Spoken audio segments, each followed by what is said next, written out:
Aaron, do you have any ideas for the science fair this year? Well, we could look up if given the right conditions for the individual, according to the agreed upon theory of Maslow's hierarchy of needs, could someone temporarily go back to the very bottom of the pyramid, which is the kill or be killed instinct, and possibly harm or kill another person? And so, how would you test this? By getting a bunch of people, finding things that push them down to the bottom of the hierarchy of needs, put them in a room with another person, do it, and see if they kill the other person. So basically, have a whole bunch of serial killers. Create them. Yes. The theory would be to create a serial killer. And how do you think this is going to get passed? Because everyone wants a serial killer in their closet. And how do you feel about this? Very good.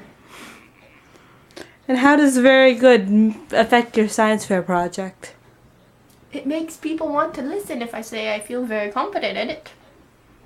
However, I'm not sure what people will think after they, read it and look at it and find out that I'm literally creating serial killers. They might be a little concerned about my well-being and the well-being of the people involved in my science fair project, but I'm not too concerned myself. And how do you feel about that? Very good. And how do you feel about that? Very good. And how do you feel about being very good? Like I should pour the Canada Dry ginger ale all over you. And how does that make you feel? Like I should pour the Canada Dry ginger ale all over you.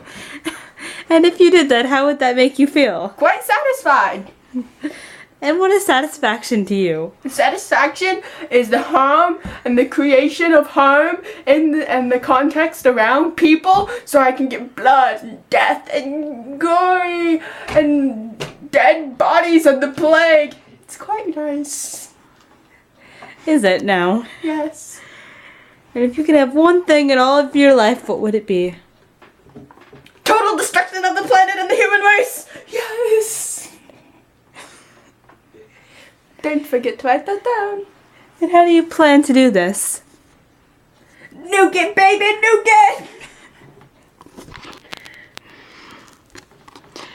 And how can you upset Rebecca even more than you already have through your Dory comments? Do you have another idea for Dory in the future? Make a fan fiction where Rose is on the human planet and Dory is with the doctor, or Rory is with the doctor in the TARDIS, and then the planet gets nuked and Rose dies and the doctor is so sad of Rose's death, but then suddenly Rory comes up and is like, "Oh doctor, I want to come into my bedroom," and the doctor completely forgets about Rose and is like, "Yes baby, yes." And then that's how the doctor gets over Rose, which in a sense is a good thing because then he's not completely depressed over Rose, and he gets a new lover, a very fascinating one, and a cute one too. That dies all the time. How do you think the doctor will take these deaths? He has Rory to get over them. I think he'll be just fine. And besides, Rory might not mind that he's a new 50-year-old guy. He might like him old.